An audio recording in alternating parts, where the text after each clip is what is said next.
The final piece I want to discuss in this section is to really present for you why we're going to focus on two main types of ODEs.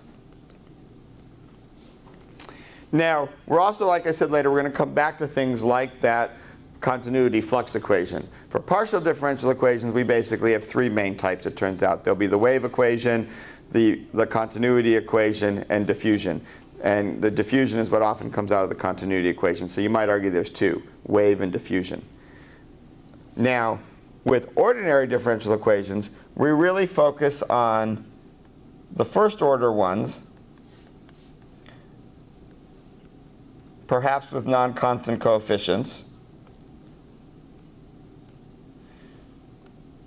One cool thing about the fact that with differential equations, we traditionally use the notation of prime for d by dx, is that's how Mathematica likes to do it.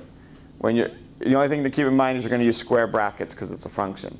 So we'll go through this on Tuesday in one of the other lectures, but you'll see that we do y prime square bracket x plus p square bracket x, y square bracket x equals f of x. Now, notice we did both homogeneous and non-homogeneous, but all of these are first order. And the key thing about the order is it tells us what?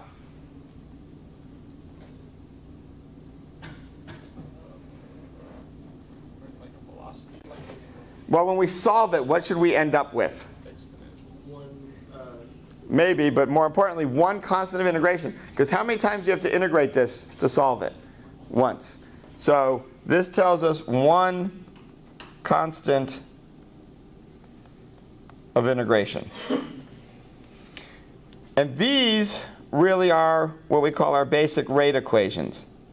They're first order rate equations. They show up a ton in chemical reactions. They show up a lot in these modeling, any of these modelings of like we did in the section on zombies, any predator-prey modeling, any disease spread modeling, any of these things where modeling of money, where your rate's proportional to the amount of money you have, any of these things where you're focusing on a single rate, they're going to show up. They also will often show up in certain simple fluid dynamics situations where forces, because of viscosity, become proportional to velocity, not the derivative of velocity. If your force is proportional to velocity, you only have dx dt. You don't have the second derivative.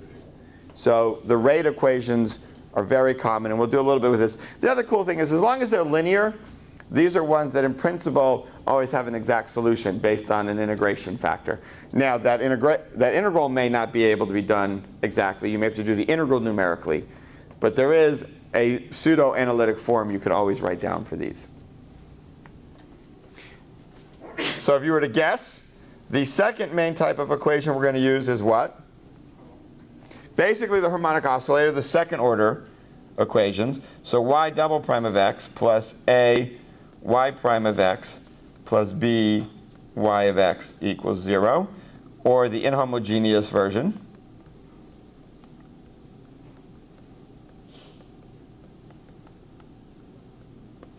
So second order means what?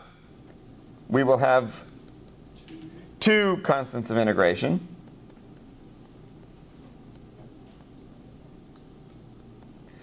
Now, what's the first thing you notice about this that I wrote differently than the first order ones? Constant coefficients. I used constant coefficients. We can do non-constant coefficients. It's just much harder because it's second order. And most of what we do from a physics point of view turn out to be constant coefficients anyway. Now, fundamentally, there's three pieces to this. There's the first derivative piece. From a physics point of view, anyone know what physics this is usually capturing?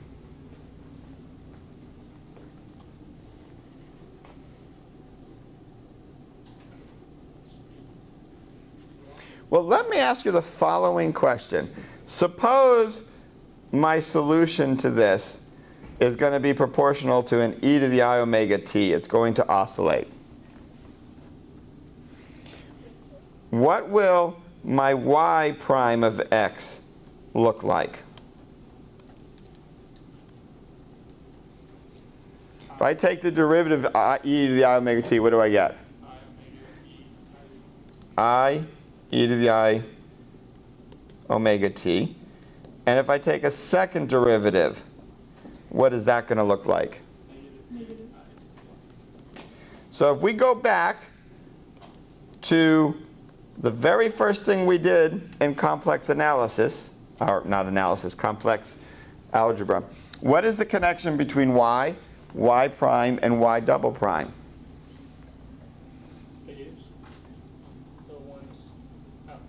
How much out of phase is this? 90 degrees out of phase. I is a 90 degrees phase shift. It's e to the I pi over 2. So we have a phase shift. Now, do we have a phase shift between y and y double prime? 180. Well, 180. There's a minus sign, but they're basically in phase. So does anyone know physically what causes things to get out of phase? What physical phenomena? See, this is the cool part about math applied to physics. There's no reason you should at this point, but I was just curious. This is always related to dissipation. If the system is going to lose energy, there will be a phase shift. And we'll look at that maybe in a little more detail. But this is true in electronics. If you look at the resistor equation, this is where the resistor shows up. It shows up as the phase shift. I mean, it shows up as the dissipative term. You have to actually be a little tricky. You learned capacitors and inductors is giving you a phase shift because you were learning it in terms of voltage and current, not electric fields and dielectric constants and charge. If you look at it the way we look at it, at the fundamental variable, if you remember, was Q, not current, because the current was dQ dt. You would find the resistor as the phase shift. And then these two pieces are the ones basically in phase, the 180 degree out of phase, and they're giving us the fundamental oscillatory behavior, the harmonic behavior. And this, if it's there, as I mentioned, is a driving force. And that's the fundamental physics in this equation. And this is why this is more than just a spring. You've seen this for springs, probably. You may or may not have seen it for electronic circuits. This is the complex AC circuit equation, if you work through it. This is true for almost any physical phenomena where we're going to be worried about the second order behavior, and we are worried about dissipation and phase shifts. And this is one of the main reasons we spent time at the beginning with the complex numbers, e to the I omega t's, and phase shifts, because you're going to learn how to analyze these in terms of phase shifts. And notice, if you want to change the nature of the phase shifts, I can make that and that what? I's, or complex, right? These do not have to be real coefficients in modeling the system. If my velocity is going to have a component that's dissipative and a component that's non-dissipative, I'll put a complex coefficient there. And that creates a lot of the interesting wave behavior, including things like solitons, ultimately, come from considering those sort of things. So when we look at these equations, what we're going to focus on in this class is what I was kind of doing today, and we'll do it again when we look at these in detail. I really want you to start developing your physical intuition for what behavior these model. These are not just about getting solutions. They're about modeling physics. Why are they modeling the physics? What do the terms do? What do the coefficients mean? The other really big thing, the number one way to solve a differential equation in physics is to remember the solution.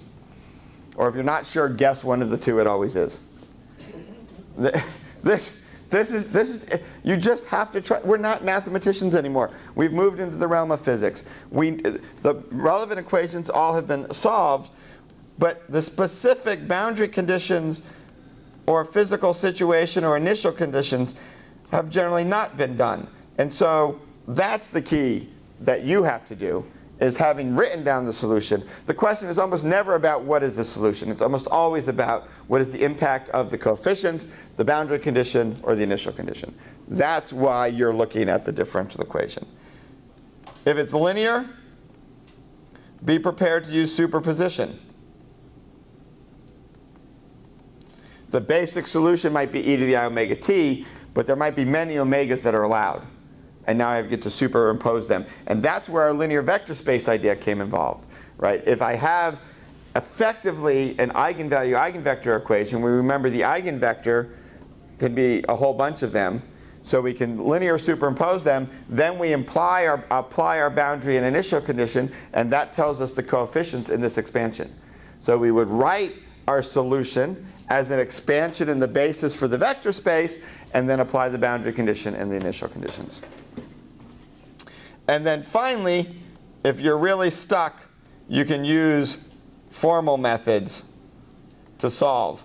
If you forget what the solution is or you can't guess it, and 9 times out of 10 in physics, what this is going to be is plug in a power series, because that always works. You get a power series solution. But occasionally and rarely, you actually can integrate directly. And so just real quickly for contrast, we've been doing the case dn dt equals lambda n by just recognizing that it's an exponential.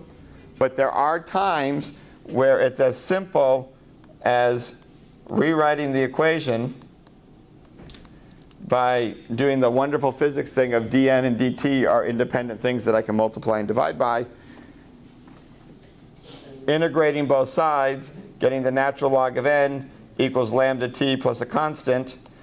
Notice we only need, even though we integrate both sides, we only need one constant of integration. Then we take the exponential of both sides, and n of t equals e to the lambda t plus c, which is e to the c, e to the lambda t, which if I call that a, is a e to the lambda t, which is exactly the answer I guessed, with one constant of integration. So we will learn a few others of these. There are some techniques that's good to know, but most of the time you're going to go with knowing the solution and then applying the boundary conditions.